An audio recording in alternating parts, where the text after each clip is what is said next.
शीतल P Singh आए हैं। शीतल जी, बहुत बहुत स्वागत है। हम सब लोग पटना में मिले भी थे।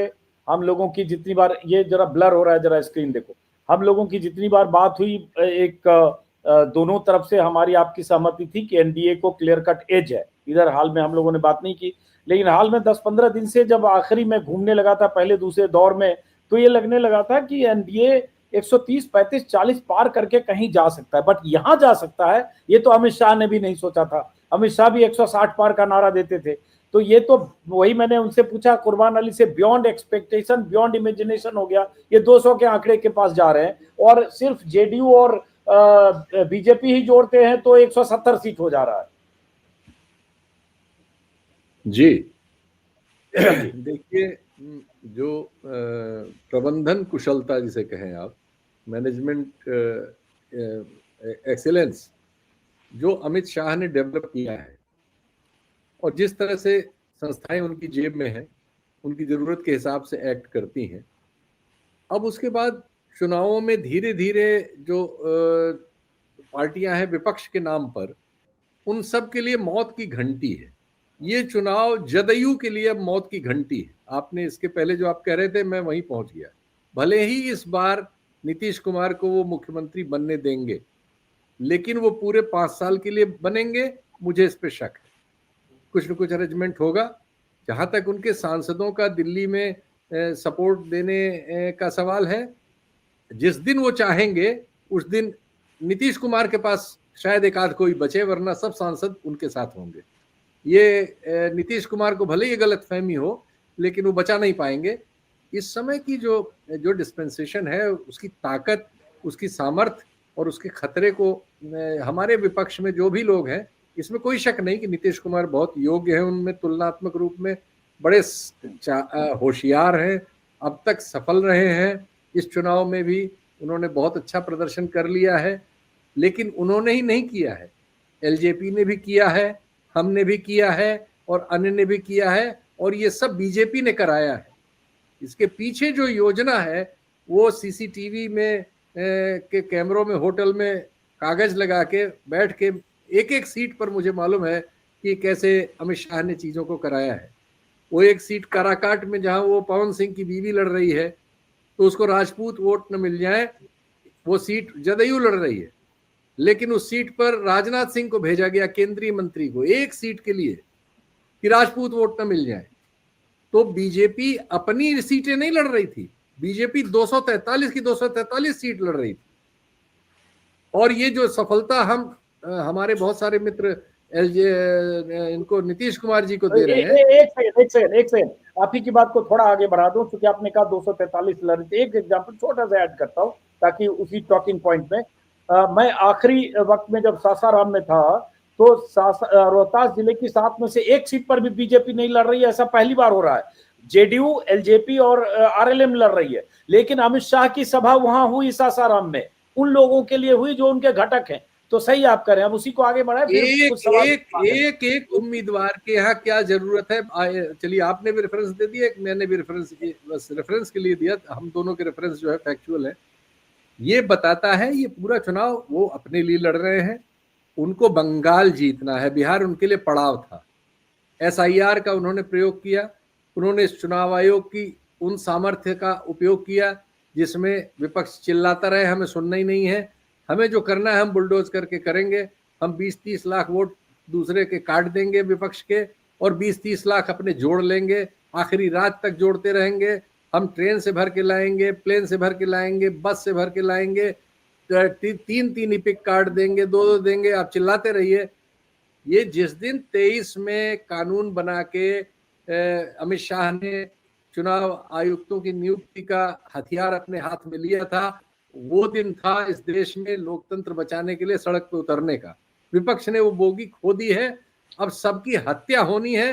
कौन 6 महीने में मारा जाएगा, कौन 2 साल में मारा जाएगा, कौन 5 साल में मारा जाएगा, अपनी अपनी सब तख्तियां लटका लें और अपनी सुरक्षा की कोशिश करें। ये सब अब रास्ते में है और ये सब कुचल के इनको बढ़ जाएगा हाथी। बहुत बड़ा हाथी जनरेट हो चुका है। उन्होंने वोट काटने के लिए AIM का वो इस्तेमाल कर लेते हैं, BSP का इस्तेमाल कर लेते हैं, चंद्रशेखर का इस्तेमाल कर लेते हैं, जिसका चाहते हैं। एक्चुअली जिसका भी उनको जहां जहां खतरे का निशान लगता है ये हिस्सा जा सकता है, उन सब हिस्सों में वो काम, भले ही वो पूरी तरह सफल ना हो, लेकिन एक और वोट काटने का काम, डिवीजन करने का काम, आपस में झगड़े कराने का काम, लीडर खरीदने का काम, वोट बढ़ाने वोट घटाने का काम, और ऐसा चुनाव आयोग बना देना जिसके सामने आपके कहे सुने पिटीशन का कोई मतलब नहीं है।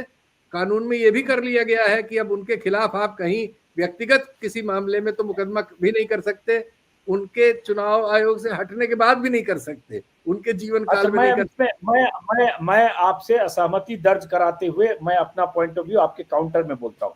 ये सब जब आप तर्क दे रहे हैं शीतल जी, बड़े हैं आप, सीनियर हैं, ये सारी कॉन्स्पिरेसी थ्योरी है।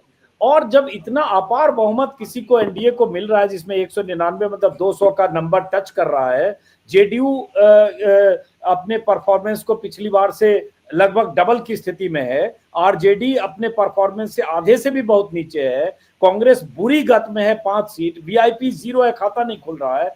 इन सबको इतनी आसानी से कल ये कह दे सारी कॉन्स्पिरेसी थ्योरी की प्लेन से भर कर ला रहे हैं, ट्रेन से भर कर ला रहे हैं, ऐसे कर रहे हैं वैसे कर रहे हैं, ये मेरे ख्याल से जन भावना को न समझना या उसकी कद्र न करना भी होगा।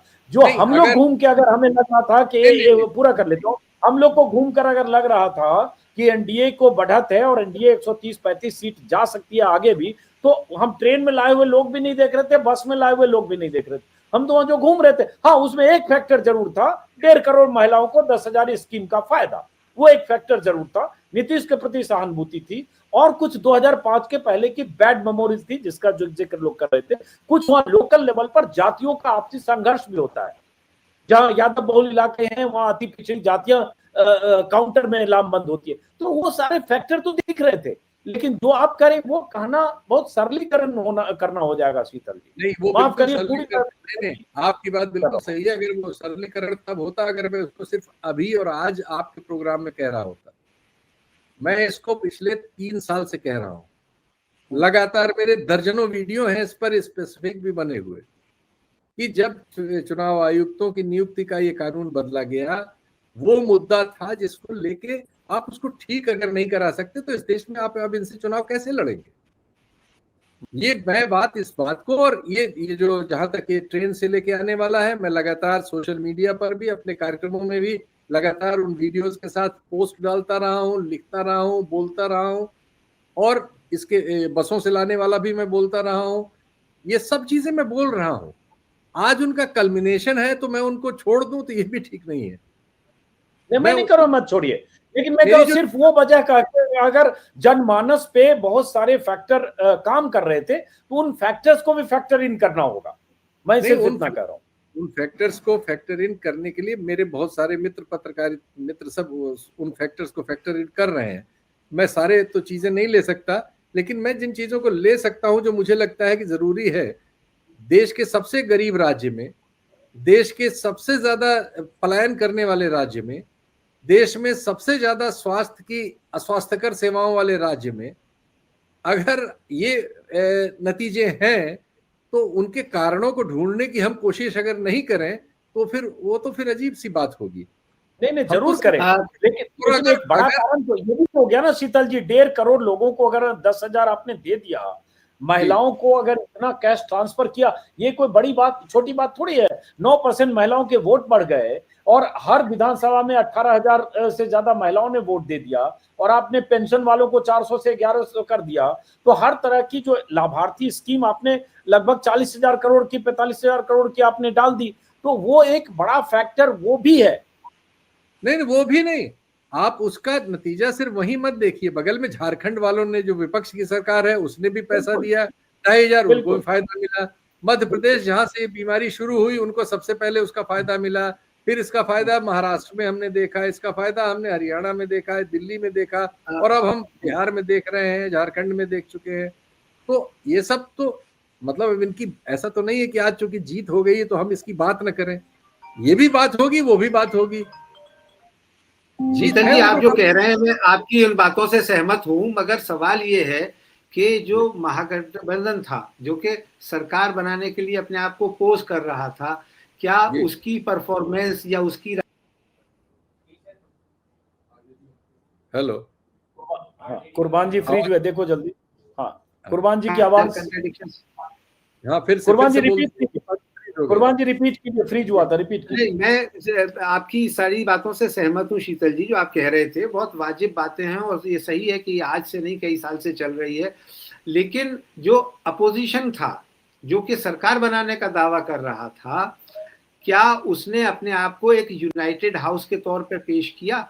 क्या उनके अंदर जो इनर कंट्राडिक्शंस थे वो सही थे? क्या 11 सीटों पर फ्रेंडली फाइट होना, उसका कोई जस्टिफिकेशन? और आखिर में राहुल गांधी की जो भी कारकर्दगी पिछले 1.5 महीने में रही है, उसे किसी तरह से जस्टिफाई किया जा सकता है आपकी नजर में? बिल्कुल नहीं, बिल्कुल नहीं, बिल्कुल नहीं। जो आप कह रहे हैं इससे बहुत ज्यादा आगे की चीज है, यानी गलतफहमियों की इंतहा है। और ये मैंने कहा ना, ये गलतफहमी वहां से शुरू होती है कि जब ये कानून बना, जिसके जरिए उन्होंने, आप कह रहे हो कि अब चुनाव आयोग ये गलती कर रहा है, ये बदमाशी कर रहा है, ये इलेक्टोरल रोल में बदमाशी कर रखी है। अरे ये चुनाव आयोग ही बदमाशी से बना है भाई, ये कानून ही गलत है। तो बुनियाद से आप पकड़ोगे नहीं, बाद में आके आप किसी विलाप का कोई मतलब नहीं है। तो शीतल जी, एक पक्ष तो हो गया कि जो एनडीए का के पक्ष में क्या हो रहा है, और जो बीजेपी ने किया चुनाव आयोग गलत है, और जो भी मशीनरी के महागठबंधन की तरफ से विपक्ष के खेमे का कैसे इसमें पोस्टमार्टम करेंगे? कुछ खामियां विपक्ष में भी रही, या सिर्फ उन्होंने सब कुछ कर दिया? और कुछ, अरे विपक्ष में तो भयानक खामियां है, वो बताइए जरा, वो सब।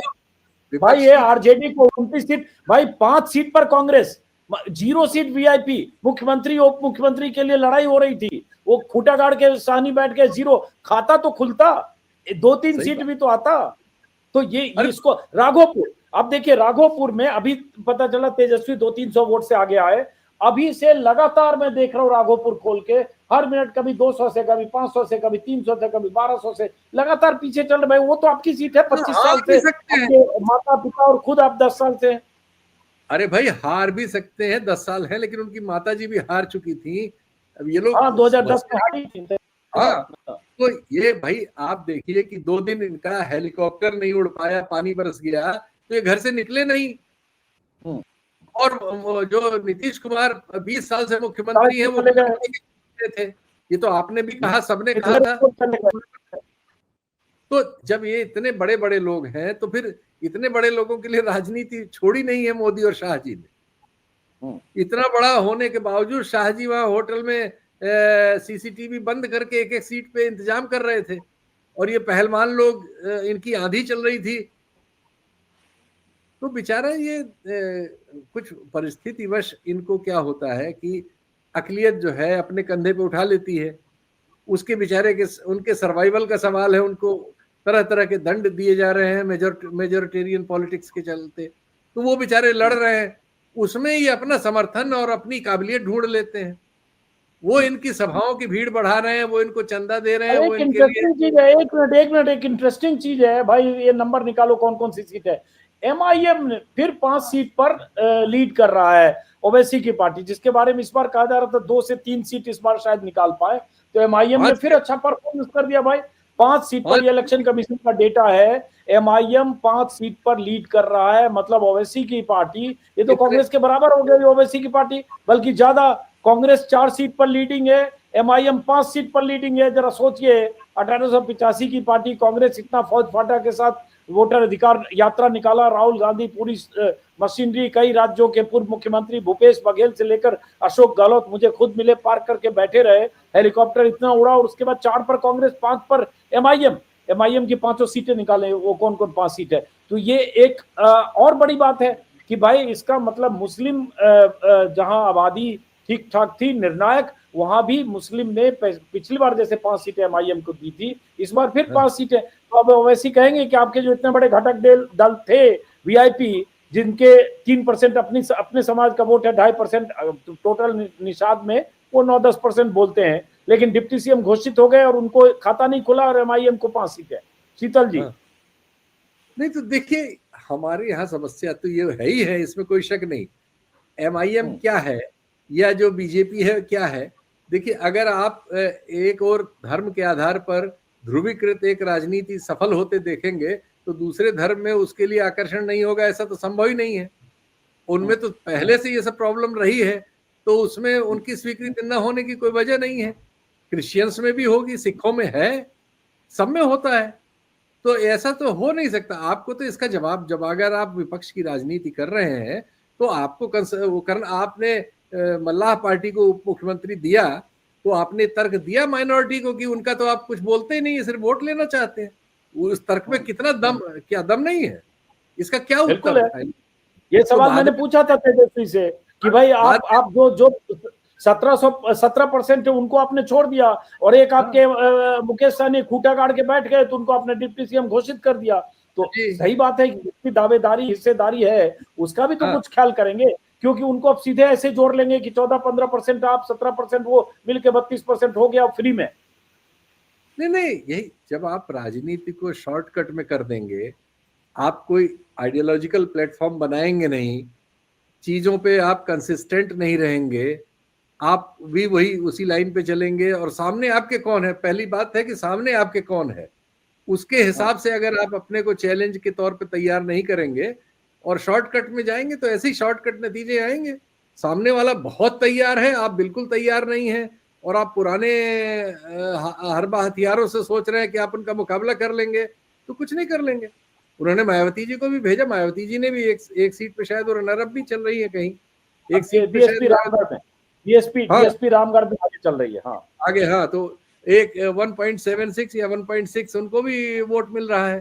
तो बीजेपी तो इतना इंतजाम करती है कि मायावती जी को घर में से उठा के भेजती है, उनकी रैली लखनऊ में कराती है कि अखिलेश का वो, अब अखिलेश भी सोच के बैठे हैं कि लोकसभा में हो गया था तो अब 27 बस, ये सब मुख्यमंत्री बने बैठे थे, ये सब लोग मुख्यमंत्री बने बैठे हैं और वो बैठ के इनका काम कर रहे होंगे कि उत्तर प्रदेश को हमें कैसे बचाना है। और आप 27 में पाएंगे कि ये बने हुए मुख्यमंत्री फिर कहीं धराशायी न मिले। तो ये हमारी समस्या नहीं, ये विपक्ष के लोग, इनकी भी वही समस्या है कि आपने जैसा बताया कि जब पानी बरस गया तो वो हेलीकॉप्टर के लिए बैठे रह गए, निकले नहीं। और जो 20 साल से मुख्यमंत्री हैं और जो जिनको कहा जा रहा है कि उनको बीमारी भी है और मानसिक स्वास्थ्य उनका कठिनाई में है, वो बेचारे कार से 400 किलोमीटर चल के चले आए 20 सभाएं करके। तो कोई मुकाबला ही नहीं है, ये लोग मुकाबला कर रही है, राजा महाराजा हो गए थे। आप नहीं थे तो एक एग्जाम्पल दिया मैंने, बताया कि दर्शकों को भी पता चलना चाहिए कि कैसे चुनाव लड़ती है। मैंने बताया कि मैं बक्सर में था तो जिस रेस्टोरेंट में खाना खा रहा था, अचानक दूसरे टेबल पे देखा 10-12 लोग भगवा साफा वाले बैठे थे, उनमें से एक सज्जन मुझे बार बार गौर से देख रहे थे, मैं भी देख रहा था, मैं पहचान नहीं रहा था, मुझे लगा पता नहीं क्यों पहचानने की कोशिश कर रहे हैं या क्या। अचानक उठ के आया, प्रणाम किया, उन्होंने बोला कि मैं सतीश गौतम और मैं आगरा का MP हूँ और मैं यहाँ बक्सर में हूँ। आप कैसे? बोला 1 महीने से हूँ बक्सर, जिम्मेदारी और माफ करे अलीगढ़। और वो बक्सर में अभी देख रहा हूँ कि आनंद मिश्रा जो वहाँ फॉर्मर IPS है वो जीत रहे हैं। सेम मैंने बताया कि वो स्वतंत्र देव सिंह मुझे झुग्गियों में पर्चा बांटते दिख रहे आरा के पास। और पूर्णिया में आसपास की सीटों को जोड़ घटाव में अमित शाह ने रोड शो किया, पूर्णिया में रुके रात को। और एक गिरेंद्र मिश्र करके साहित्यकार हैं, छोटे पत्रिकाओं में लिखते हैं, उस तरह से पत्रकार नहीं है, बुद्धिजीवी टाइप के आदमी, उन्होंने कुछ लेख वेख लिखा, कुछ काम किया, तो उनसे अमित शाह ने बुला के 1 घंटे उनसे समझा कि भाई पूर्णिया में किस सीट पे क्या है या आसपास की सीट पे क्या है। उन्होंने पिक्चर डाला गिरेंद्र मिश्र ने, तो मैंने उनको फोन किया, भाई अमित शाह आपको कैसे बुला लिया? 1-to-1 पिक्चर उन्होंने डाला। उन्होंने कहा नहीं मैंने लिखा था कुछ, ये भेजा, तो उनको कहीं से पता चला, उन्होंने मुझे बुलवाया समझने के लिए कि सीट वाइज बताइए कहाँ क्या। तो यहाँ तो आदमी इस तरह से विमर्श करके दिमाग लगा रहा है और उसके बाद आप अपने हवा में हैं कि बस हम जीते रहे। SIR से जनता इतनी नाखुश है कि झोली भरकर आपको वोट नहीं। और आप एक सेकंड, अमित शाह बहुत सीवियर डायबिटिक थे, अब का हाल मुझे नहीं मालूम है। 2-3 अब लोग कह रहे हैं कि डायबिटीज को उन्होंने कंट्रोल कर लिया है। हाँ देखिए, 2-3 बार उनको डायबिटिक का इंजेक्शन लगता था दिन में, उन्होंने वो भी कंट्रोल किया। और हर समय वो, इस समय पूरी पॉलिटिक्स जो है बीजेपी की, कार्यकर्ताओं से मिलना, मुख्यमंत्रियों को चलाना, चुनाव लड़ना, चुनाव में योजना बनाना, अपने मन का आयोग रखना, अपना आदमी उसमें नियुक्त करना, गवर्नर करना, हर चीज में आप अमित शाह को पाते हैं।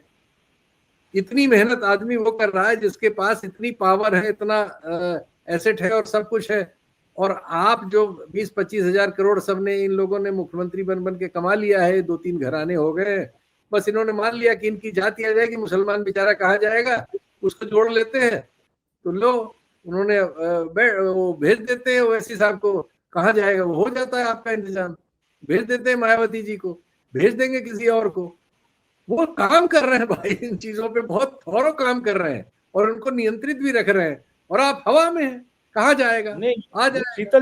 शीतल जी ये कहकर मान लीजिए मायावती को हर समय आप ये कि बीजेपी भेज देती है, बीजेपी ही उन्हें लड़ा देती है, या एमआईएम को बीजेपी ही लड़ा देती है, ये कहकर उनको एक मतलब बी टीम के दायरे में अपनी विशफुल थिंकिंग से नहीं डाल रहे हैं। भाई उनकी पार्टी है, वो अपना लड़ना चाहते हैं। बीएसपी की पिछली बार भी एक सीट थी, बीएसपी अलग अलग राज्यों में लड़ती है, किसी समय राजस्थान में भी 6 सीटें हुआ करती थी, एमपी में भी उसकी जड़ें थी। लड़ती तो है, लेकिन बीच चुनाव में अगर 3 जगह वो मुसलमान उम्मीदवार उतार देती, जहां सपा का मुसलमान उम्मीदवार होता है, तो फिर शक होता है। हम शक कर रहे हैं, हो सकता है हमारी बात गलत हो, साबित कर दें हमें, खत्म बात, हम अपने को विड्रा कर लेंगे, अपने को सुधार लेंगे। लेकिन अभी तक जो उनका आचरण है, उससे इसके अलावा कोई दूसरा निष्कर्ष नहीं निकाला जा सकता।